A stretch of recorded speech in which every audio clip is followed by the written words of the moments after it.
지난해 8.4 대책의 일환이었죠. 정부가 과천 청사 땅에 주택 4천 가구를 짓기로 한 계획을 변경했습니다. 주민들의 강한 반발 때문이었습니다. 정책 번복 사례를 남기면서 주민 반발이 큰 지역을 중심으로 향후 공급 계획에 난항이 예상됩니다. 전문가와 이야기 나눠보겠습니다. 김규정 한국투자증권 자산승계연구소장 나오셨습니다. 어서 오십시오. 네, 안녕하세요. 네, 안녕하세요. 소장님 앞서 전해드리긴 했는데 과천 지역 주민들의 반발이 예상보다 컸나 보죠? 네, 반대하는 주민들이 서명 절차를 거쳐서 현재 과천 시장에 대해서는 이 주민들의 부지를 협의나 동의 없이 신도시 공급으로 이제 제공하기로 했다라고 해서 지금 주민들이 시장직을 놓고 투표까지 하기로 한 상태입니다. 그만큼 지역 주민들이 이해나 협의 완화 절차 없이 이제 신도시 주택 공급 같은 것들이 결정된 거에서 반발을 하고 있는 상황이고, 실제로 이 때문에 이제 이번에 기존에 과천 청사가 나간 지역에 주택 공급하기로 했던 계획들을 전면적으로 철회해서 다른 지역으로 옮기게 됐죠. 지금 주민의 반발이 큰 상황이고요. 국토부가 이와 관련해서 정부 과천 청사 4,000호는 대체지를 통해서 물량을 확대해서 차질 없이 공급하겠다, 이런 계획을 밝혔습니다. 이것과 관련해서 좀 구체적으로 어디에서 대체 부지를 찾아서 공급할 것인지 이런 내용은 나온 게 있습니까? 네, 일단 4,000호 중에서 3,000호 가량은 기존의 3기 신도시 계획과 같이 발표됐었던 작년 8.4 대책에서 발표됐던 과천지구가 있습니다. 네. 과천 신도시라고 불리는 과천지구의 자족 용지 등을 용도 변경을 해서 주택으로 공급하는 것으로 3,000호 정도를 이제 대체할 예정이고요. 나머지 1,300호 정도는 주변의 부지 등 혹은 과천 시내에 있는 기타 부지들을 좀 조정해서 짓겠다라고 하는데, 그 대상지는 아직 발표되지는 않은 상태입니다. 그래서 1,300가구 정도는 추가적으로 어디에 공급될지 미리 발표가 되면 부작용도 있기 때문에 미뤘다고 하는데, 시장에서는 아직은 좀 결정되지 않은 물량이 아니냐라는 얘기들도 있습니다. 어쨌든 정부로서는 종전에 4,000호 대상지를 바꾸는 대신 더 많은 물량인 4,300호 가량을 지을 거기 때문에 문제가 없다라는 입장으로 일단 발표를 하고 있습니다. 네, 이렇게 과천 지역의 과천 정부청사 유휴부지에 4천 가구 공급하려고 했던 계획과 더불어서 지난해 8.4 대책에서 여러 수도권, 서울 지역 공급 대책이 나왔는데 그거 다시 한번 좀 정리를 해주시죠. 네, 지금 지난해 5, 6 대책 그리고 이어서 말씀하신 8.4 대책이 있었는데 18년도 하반기부터 저희가 수도권에 이제 주택 공급이 부족하다라는 얘기들이 하나둘씩 대책 발표와 함께 나오면서 구체화된 게 작년 하반기입니다. 그래서 8.4 대책을 통해서 서울 권역을 중심으로 해서 이제 수도권의 주택 공급을 확대하는 계획들이 발표가 됐고, 8.4 대책에 공급된 물량이 대략 한 26만 호 가량이 되고요. 서울 내에서는 지금 얘기가 나온 과천청사 이제 이전 부지를 포함해서 태릉골프장이나 용산 캠프킨 부지 같은 군이 가지고 있는 부지들, 그리고 과천청사나 조달청처럼 공공기관들이 이전한 유휴 부지나 아니면 지자체가 갖고 있는 이제 국유지 같은 곳들을 이용하는 부분, 그리고 상암 DMC 같은 공공기관 부지나 아니면 복합 개발을 할 수 있는 부지들을 통해서 신규로 주택 공급하는 내용들이 발표가 됐었고요. 그때 발표된 지역들이 사실상 이제 지구 지정을 위해서 서서히 진행이 됐었어요. 되는데 주요 지역들이 대부분 지자체나 혹은 거주 주민들, 지역 주민들의 반발을 통해서 사실상 좀 정체돼 있는 상황이고, 이번에 이제 과천 청사 부지가 사실상 다른 지역으로 대체가 되게 되면서 다른 지역에서도 반발이 더 거세질 거다라는 예측이 나오고 있습니다. 그러게요. 지금 말씀해주신 그 태릉골프장에 대해서도 반발이 거세다고 알려지고 있습니다. 지금 태릉골프장 같은 경우는 이제 그린벨트를 해제해서 망가구를 짓는 건데, 사실상 이 부지는 이 공공주택 특별법에 따르면 이 협의나 주민들의 이제 동의가 없더라도 지정을 해서 정부가 주택 공급을 추진할 수는 있습니다. 하지만 그렇게 했을 때는 사실상 이후에 계속 진행하는 과정 아니면 이후에 이제 주민들이 입주하는 과정에서 계속적으로 문제가 될 수 있기 때문에 지자체와 주민들의 이제 이해와 협조를 구하는 과정들이 추가가 된 것인데, 이 과정에서 사실상 서울시도 지난달에 추가적으로 그린벨트 해제에 대해서 재검토를 해달라는 회신을 보낸 것으로 알려져 있고요.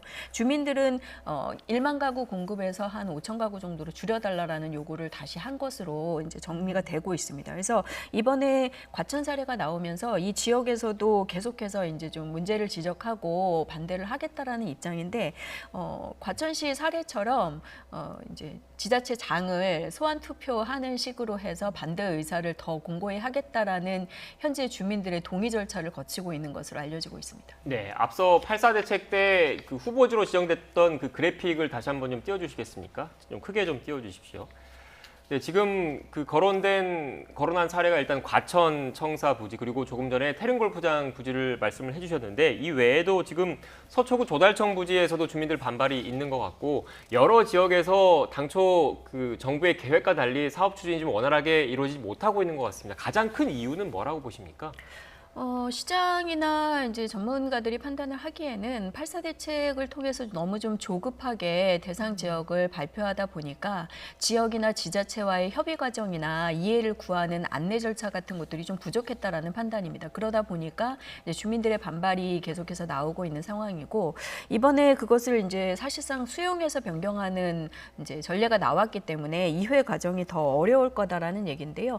말씀하신 대부분 지역들에서 지자체들이 이제 정부가 주택을 공급하겠다라는 계획과는 달리 해당 부지에 뭔가 도시의 주요 비즈니스 역할을 할 수 있는 상업시설이라던가 업무시설 같은 것들을 지었으면 좋겠다라는 의견들을 계속 내고 있고 네. 주민들은 대부분 이제 공공주택, 임대주택 등이 늘어나는 것에 대해서 교통 문제라던가 아니면 지역 주택 가격 등에 대해서 이제 우려를 제기하면서 계속 반대 입장을 내놓고 있는 상황입니다. 네, 주민들이 이렇게 반대를 하는 경우에 사업 추진이 애초 계획처럼 뭐 진행되는 게 쉽지는 않은 상황인 겁니까?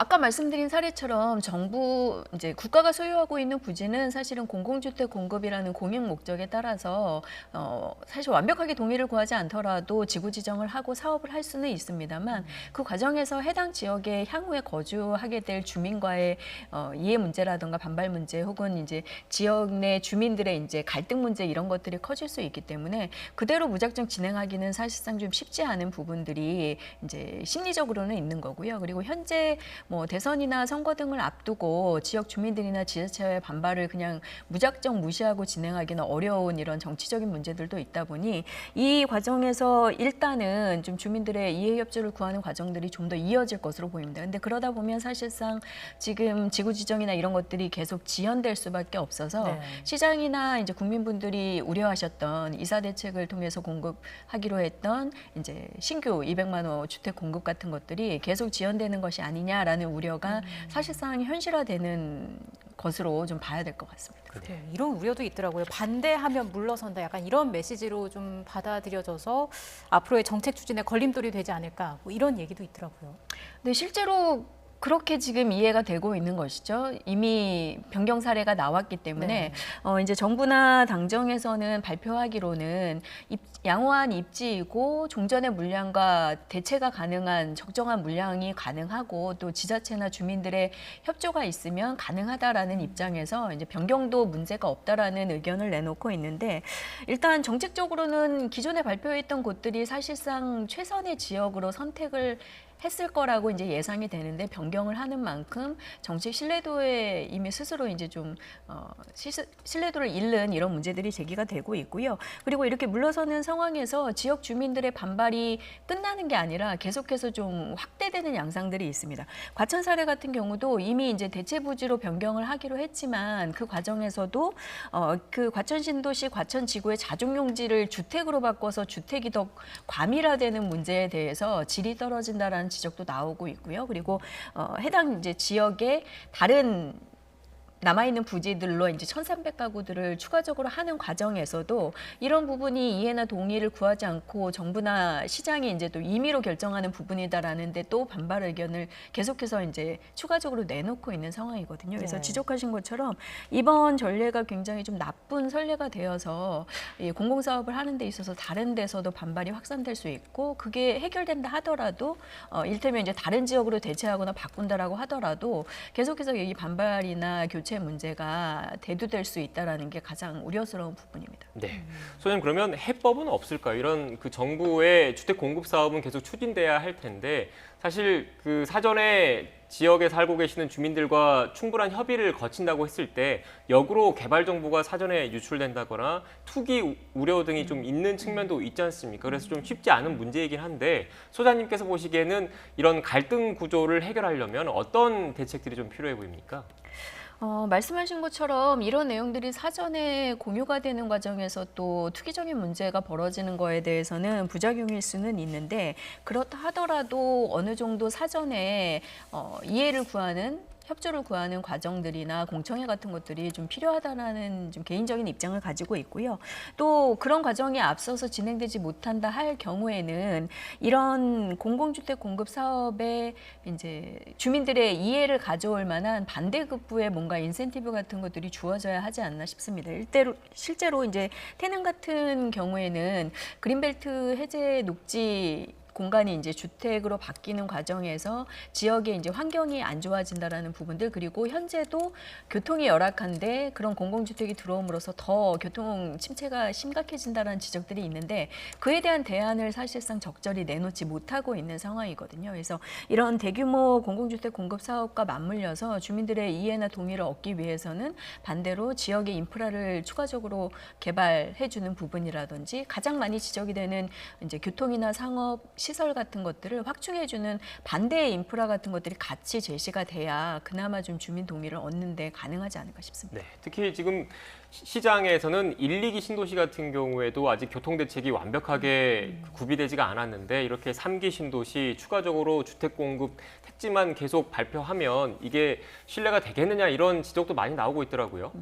네, 그래서 사실 서울시 같은 경우에는 새로운 그린벨트 해제나 신도시 택지 개발보다는 기존에 있는 주택 지역들 혹은 노후 지역들을 고밀로 재정비하거나 재건축, 재개발 등을 통해서 주택 공급을 하는 게 훨씬 더 효율적이다라는 입장을 최근에 계속 내놓고 있는 상황이거든요. 네. 그래서 이후에 이제 10일에는 추가적으로 이제 여당에서 특위를 통해서 주택 공급 추가적인 계획들도 발표할 계획으로 알려져 있는데, 그 과정에서 추가적인 택지 얘기도 나오겠지만 기존의 주거 지역들 그리고 지자체와의 협의를 통해서 기존 주거 지역을 고밀 개발하는 내용도 담기지 않을까 생각을 해봅니다. 그래서 오히려 지금 서울시에서 주장하고 있는 그런 정비 사업이나 기존 주거지의 이제 재정비 사업 같은 것들이 어떻게 보면 이런 논란의 과정에서 더 힘을 얻을 수 있는 상황이 아닌가라고도 생각이 됩니다. 네, 소장님, 이렇게 지금 수도권, 서울과 경기 이 지역에서 신규 택지를 찾기가 어렵다 보니까 민주당에서는 얼마 전에 YTN이 단독 보도한 내용이기도 합니다만, 서울공항을 이전을 하고 그 부지를 활용하는 방안을 검토하고 있다, 이런 내용도 좀 알려지고 있거든요. 실현 가능성이 있겠습니까? 지금 시장에서 사실은 굉장히 좀 이슈가 되고 있습니다. 그동안 이제 수도권의 주택 공급 부지로서 여러 번 언급이 됐었던 곳이기도 하거니와, 최근에 이제 여당 의원 발언에서 흘러나오기로 뭐 상상하기 어려울 수준의 주택 공급 계획을 검토하고 있다, 뭐 이런 이제 멘트들이 나오면서 서울공항 같은 지역이 아니겠느냐라는 예상들, 추측들이 나온 건데요. 만약에 해당 지역이 대상이 된다면 굉장히 이제 입지적으로 관심이 될 만한 지역이긴 합니다. 지금 화면의 지도상에서 보시는 것처럼 서울 강남권에서 굉장히 근접해 있는 지역이고, 종전의 분당이나 판교보다도 훨씬 위에 있는 지역이기 때문에 입지적으로 굉장히 좀 이슈가 될 만한 지역이긴 한데, 그동안도 여러 번 거론해서 당정의 이런 엇박자 발언이 계속 반복되면서 무산되기도 했었고, 네. 또 국방부 같은 관계 부처의 반대도 굉장히 많았었던 지역이기 때문에 이번에도 결정되기는 좀 쉽지 않은 게 아닌가 싶습니다. 그리고 특히나 이제 이번 정부의 임기 기간이 그렇게 많이 남지는 않았기 때문에 이런 이슈가 되는 지역들이 대상으로 이제 지정이 돼서 얘기가 진행되기는 사실상 좀 현실적으로 어려운 게 아닌가 생각이 듭니다. 네. 그래서 추가로 그 앞서 소장님께서 좀 언급을 해주시긴 했는데, 이렇게 그 수도권 지역에서 새로운 땅을 구하기가 쉽지가 않은 상황이지 않습니까? 그래서 꾸준히 계속 나오는 게 그린벨트 해제에 관련된 이야기가 나오는데, 여기에 대한 가능성은 얼마나 된다고 보십니까? 그린벨트 부분도 좀 가능성은 크지 않을 것 같습니다. 기존의 8.4 대책에서 발표됐던 이런 태릉골프장, 태릉시티 같은 지역들이 사실상 그린벨트 해제에 대한 주민 반발 같은 것들 때문에 현재도 계속 난항을 겪고 있기 때문에 추가적으로 그린벨트 해제를 통한 택지 조성이 이제 의제가 되기는 사실상 좀 쉽지 않아 보이고요. 만약에 된다라고 하면 지금 현재 서울에 남아있는 그린벨트 부지들이 이제 강북 부분 아니면 강남의 하단 부분, 강서 쪽에 이제 서부 쪽에 일부 남아 있는데, 그런 쪽에서 만약에 나온다라고 해도 규모가 그렇게 크지는 않을 것으로 좀 판단이 되고 있고요. 그것보다는 종전에 발표돼 있는 택지들이나 3기 신도시 등을 좀 더 고밀 개발해서 주택 수를 조금 증량을 한다거나 아니면 기존에 결정되어 있는 부지 중에서 주택 용지가 아닌 곳들을 조금 더 전환해서 주택량을 늘리는 이런 내용들이 현실적으로는 좀 더 가능성이 있고요. 네. 그 외에는 8.4 대책에서 발표됐던 것처럼 사실상 좀 유휴부지로 남아있는 정부의 뭐 토지나 아니면은 기관들이 이전해간 남아있는 부지 뭐 아니면 공공시설들 부지들을 주택으로 재개발하는 이런 작업들이 될 텐데 발표가 된다 하더라도 실질적으로 지구 지정이 돼서 실제 착공이 들어가고 주택이 되는 데까지는 상당 시간이 소요될 수밖에 없고 이번 과천 사례나 기타 8.4 대책 후보지들처럼 계속 주민 반발이 있을 경우에는 좀 해법을 찾기가 쉽지 않다라는 문제는 여전히 남아 있습니다. 네. 자, 마지막으로 이제 당정이 조만간에 공급 대책을 발표할 것으로 보이는데 연장선상에서 시장에서 어떤 예상을 하고 계신지 마지막으로 말씀해 주세요. 일단 가장 구체적으로 알려진 것은 그 송영길 대표가 계속 주장했던 누구나 집 프로젝트의 대상지가 좀 구체화될 거다라는 예상들이 있습니다. 지금 일테면 이익공유형 주택 형태인데요. 누구나 집 프로젝트 같은 경우에 그래서 지금 강서권의 기존의 회의체 등에서 거론됐던 강서권의 기존 택지나 이런 곳들에서 시범 사업지 어디가 될 것인지 발표가 될 것이라는 예상이 있고요. 어쨌든 주택 공급 로드맵을 발표하기로 한 이상 추가 대상지, 신규 택지 후보지들이 일부 포함될 거다라는 예상이 있는데 현재로서는 사실 마땅한 부지들이 시장에서 그렇게 찾기가 어려운 상황이다 보니까 방금 말씀 나눈 것처럼 기존의 부지들에서 고밀 개발 증량하는 내용들이 후순위로 담기지 않을까 예상을 해봅니다. 네, 알겠습니다. 김규정 한국투자증권 자산승계연구소장과 함께 부동산 시장 관련된 이야기 나눴습니다. 오늘 말씀 고맙습니다. 감사합니다.